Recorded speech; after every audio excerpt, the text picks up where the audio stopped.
Prediction markets. Prediction markets. Prediction markets have exploded. It's so entertaining. Platforms like Polymarket. Kalshi. Polymarket. Kalshi! If you had me saying potato on Polymarket, you just made a ton of money.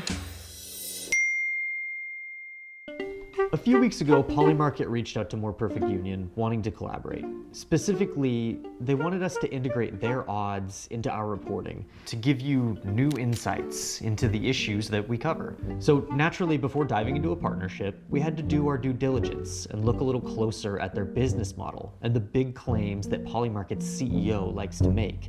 The thing that drives me is that there are billions of people who could find value in this. A diverse group of market participants is more accurate than any given expert. It's the most accurate thing we have as mankind right now, until someone else creates some sort of super crystal ball.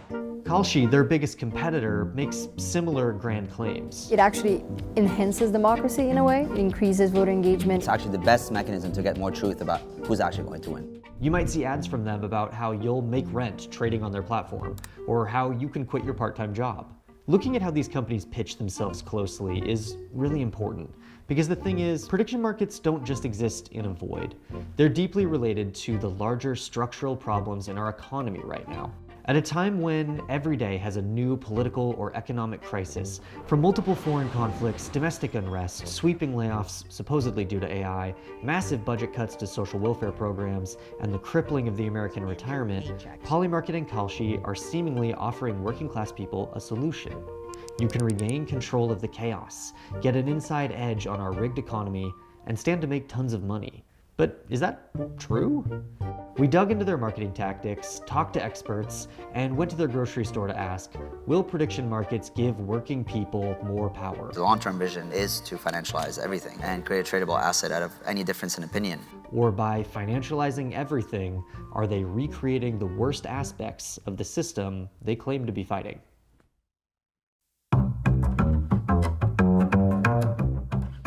To get a better idea of what Polymarket is all about, we went to a recent project of theirs that we could get behind. A totally free grocery store in New York City. Do you know about prediction markets? Nah, I don't know about that. I'm familiar with it, but I wouldn't say I know it fully in depth. I've heard some tell about them. They hedge against whether you win or lose. Yeah, I don't actually like that. They're doing good. They're doing good. Like, everything's expensive in New York. It's good to have something like this. So my question is, why is Polymarket trying to impress working class people with these marketing stunts? We'll get back to that later. But to get some basic definitions down, we reached out to an expert. Dustin Gauker is a seasoned journalist, an expert on the gambling industry, and writes a newsletter specifically on prediction markets. So we sat down to talk. Prediction market is where you trade on outcomes of events in the real world, yes or no. Simple as that. Where you can bet on who's going to win an election. Is it Kamala Harris or is it Donald Trump? Who's going to win tonight's basketball game, the Lakers or the Knicks? It is that times 1,000, anything that could happen. Will there be more than 12 inches of snow in New York tomorrow? Kalshi, for instance, all contracts are $1. If something is 50-50, you're buying a contract for 50 cents. Somebody is buying the other side of your contract for 50 cents. At the end, one of you gets $1. The idea here is that the current market price is the probability the event will happen. In the final month of the campaign, most pollsters were saying the race was too close to call. But that was conventional wisdom. Polymarket relied on the wisdom of crowds and correctly predicted the outcome. In theory, the financial incentives here force people to be honest. If you're wrong, you lose money, so you better be right. This is supposed to be the ultimate filter, signal from noise, the truth machine. With enough people taking part in these bets, with enough liquidity, you get more accuracy. There's no house in this transaction, as prediction market companies are really fond of reminding us. They don't care if you win or lose, unlike sports books. They're just facilitating the transaction. It's matching. Sounds almost friendly, but there's a catch to all this. For these markets to be truth machines, to get the most accurate predictions, they actually kind of need insider trading. Take a look at this market, for example. What will happen before the video game Grand Theft Auto 6 is released? A lot of people know the answer to these questions. People who work on Drake or Rihanna's teams, or who work for their record labels. Maybe you work at OpenAI and you know the release date for GPT-6. You should probably place a big bet and get some money for that knowledge. The markets are meant to price the probability of the event, so they incentivize people who have high conviction, people who have insider information, to come collect their bounty by placing big bets on sure things. Placing these bets pushes the market probability in the right direction, making the prediction market more accurate because you know the answer. But it also means, in a lot of cases, these markets are inherently unfair. There's been advocates, including Polymarket CEO, that insider information gets us to the truth or gets us to more accurate probabilities. And honestly, not wrong. If that's the goal of a prediction market, you actually want insiders trading into it. This is Dr. Robin Hanson, seen by many as the godfather of modern prediction markets, held up by the Polymarket CEO as the expert. In a prediction market, there aren't investors, it's a betting market. We create the prediction market in order to learn things about the company. If the main purpose is to get more accurate prices, then basically we want as many insiders as we could. Insiders is great, please. Insider trading, it's just not really an issue for prediction markets. Now, prediction markets would respond to this criticism in a few ways. Kalshi says they're rolling out new tools to find insiders. They require ID verification to trade now. Polymarket recently rolled out their own new insider trading rules months later. But the simple fact is they can't possibly police all the traffic that they're getting. The Oscars, Rotten Tomatoes scores for movies, how many streams there will be in Spotify. Like, surveillance will catch a large bet that's abnormal, right? But the whole universe of people who has this information, across all of these markets is in the tens of thousands, hundreds of thousands. Yes, they know who you are, but can they definitively say this is insider trading? Or can somebody who works at Spotify just tell a friend, hey, look, I know who's gonna have the most streams today? How are you gonna catch that? And there's another problem here. What even is an insider in the case of a global event? Senator Chris Murphy has had his eyes on prediction market insider trading, so we sat down to talk about it. So when you go on Polymarket or Kalshi, you assume there's some system in place that is assuring that the bet you are making is not rigged. But all of the bets on government action are rigged because somebody in government knows the outcome. Many of the other bets are rigged as well because there's a handful of very powerful people who know the answer to that question and are pushing the markets in one direction. His stance was that these rigged markets, ones where thousands of people know the outcomes, shouldn't be traded at all. And honestly, it's pretty hard to disagree with that. If it's a rigged market, if somebody knows the outcome ahead of time, you can't offer a bet on it. That seems pretty simple. Even defining an insider in this context seems impossible.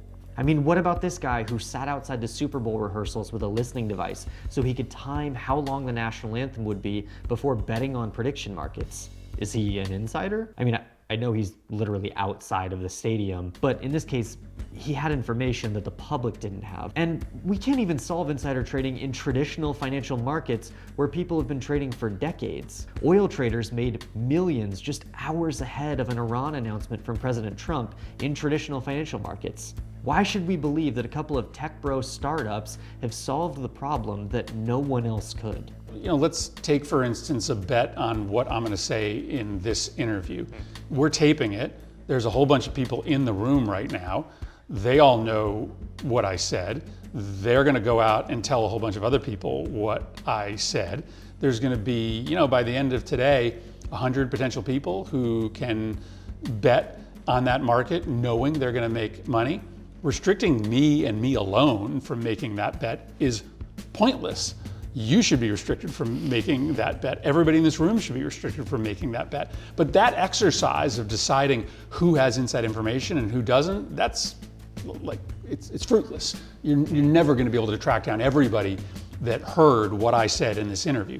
Okay, so setting aside the insider trading mess, here's the real kicker. Prediction markets aren't even as accurate as they advertise. The most interesting example recently is the February jobs report. They forecasted 60,000 jobs would be added in February. Guess what?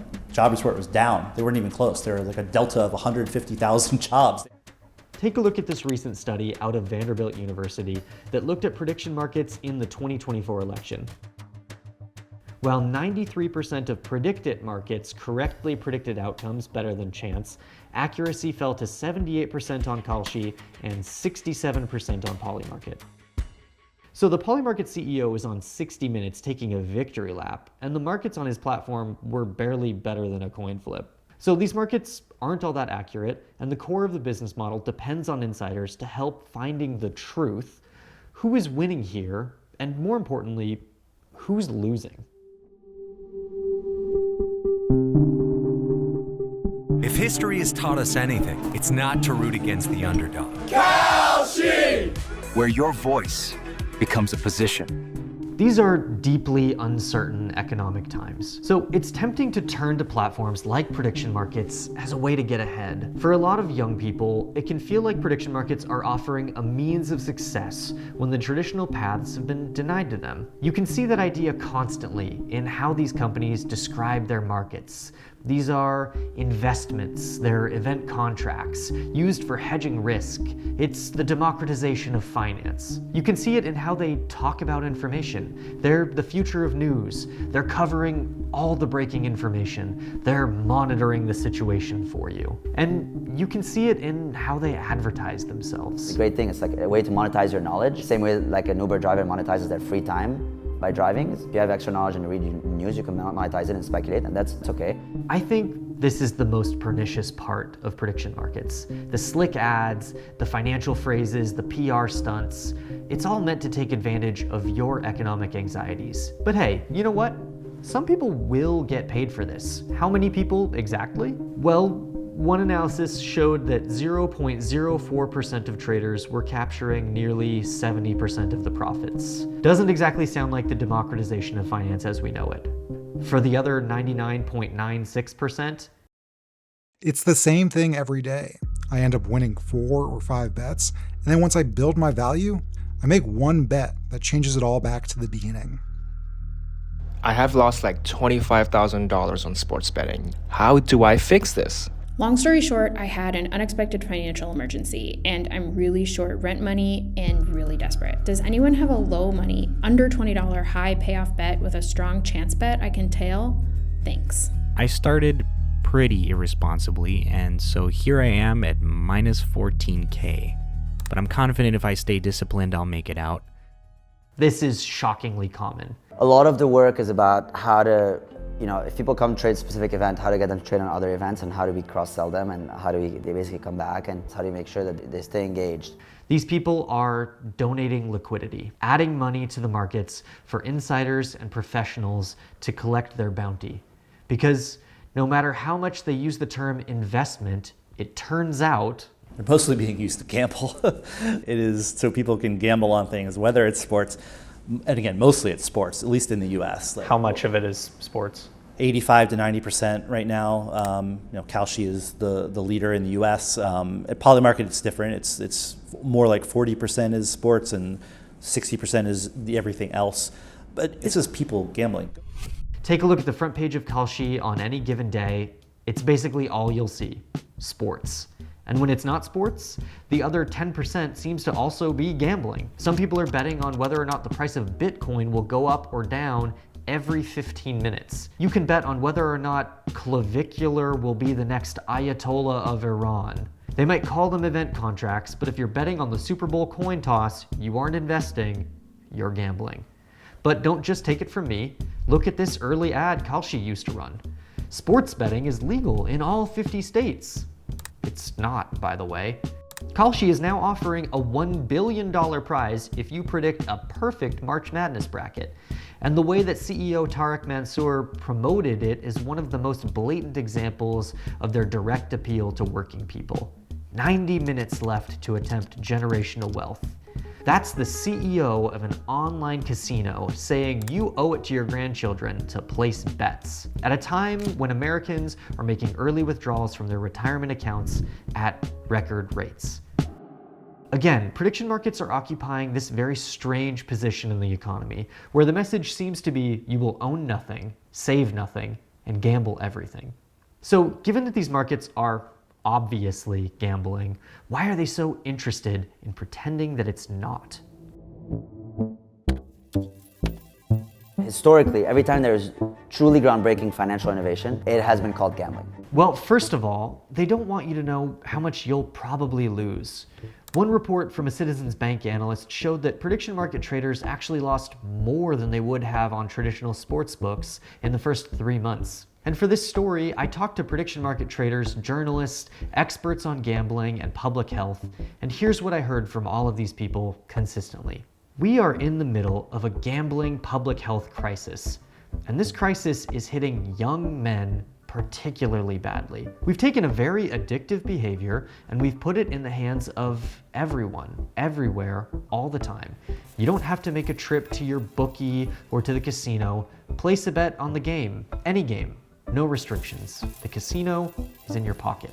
On prediction markets, the age of participation is 18 instead of 21. So get started even earlier. When you combine the addictiveness of these platforms, the availability, and the uncertain economic times, you get a potent combination. And being part of this wave of gambling crashing over young Americans, profiting from their suffering, it's not a good look. Which is why you'll notice that they're very careful with their language. It's why they've mostly stopped running ads using the word betting. It's why they shut down their short-lived Kalshi U program to partner with college kids and make campus clubs. It's bad PR. Kalshi in particular is being taken to court in multiple class action lawsuits. This one claims that Kalshi deceives sports bettors by pretending to not offer gambling. They even point out that all that no house stuff they're always talking about isn't strictly true. Sometimes Kalshi, the company, is the one on the other side of the event contract, meaning they collect the full winnings if you lose. So I guess there is a house after all. But beyond the massive harms to our public health, the difference between the words investing and gambling is a difference of billions of dollars. If I'm Tarek Mansour, why do I absolutely want to be regulated by the CFTC and not by, say, the New York State Gambling Commission?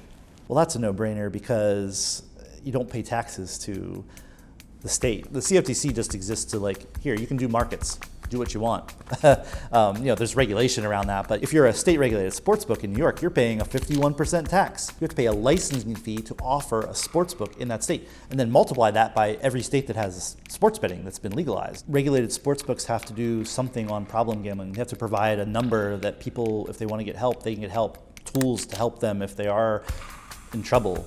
If the prediction markets are regulated federally by the CFTC, they get to dodge all of this. No high taxes, no onerous regulations, no restrictions on which states you can play in. Now, Kalshi is being sued by over a dozen states, most of them saying, hey, this is clearly gambling, and you need to abide by our state laws, get a license, and provide protections. But the CFTC chairman is coming out in prediction markets' defense. Today, the CFTC is taking an important step to ensure that these markets have a place here in America. To those who seek to challenge our authority in this space, we will see you in court. And I'm sure this has nothing to do with the fact that Donald Trump Jr. is a strategic advisor to both Kalshi and Polymarket. Earlier in this story, we talked about the potential utility of prediction markets. And I want to be clear, I do think that's real. I think they do have the potential to aggregate information in a novel and useful way. But currently, it seems to just be that. Potential, not reality. Currently, it's gambling, sports betting, betting on war, and exploitation of economic anxieties. Products and companies should be evaluated on what they do the majority of the time, not what their potential is. So let me put it to you this way.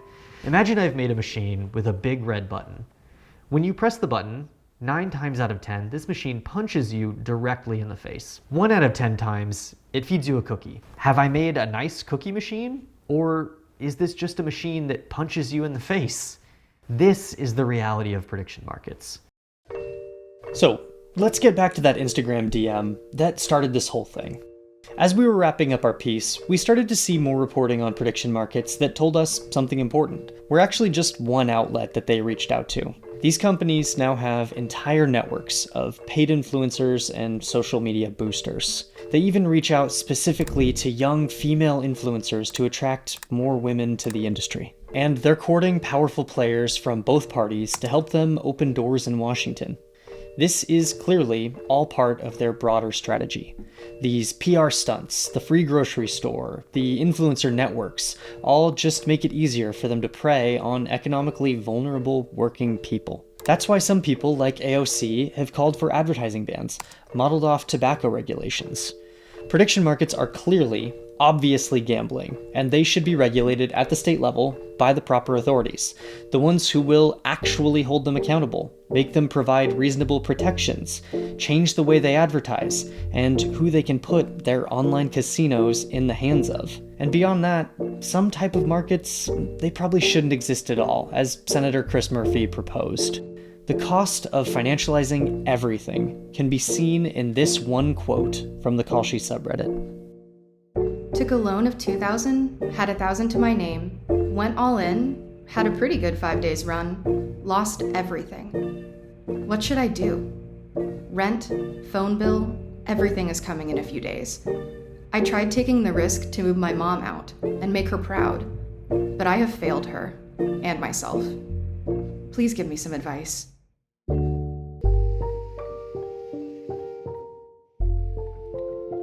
Thanks so much for watching. If you like this video, be sure to like and subscribe to get more and more Perfect Union directly in your feed. And if you have other ideas for stories that you'd like us to investigate, be sure to leave them in the comments below.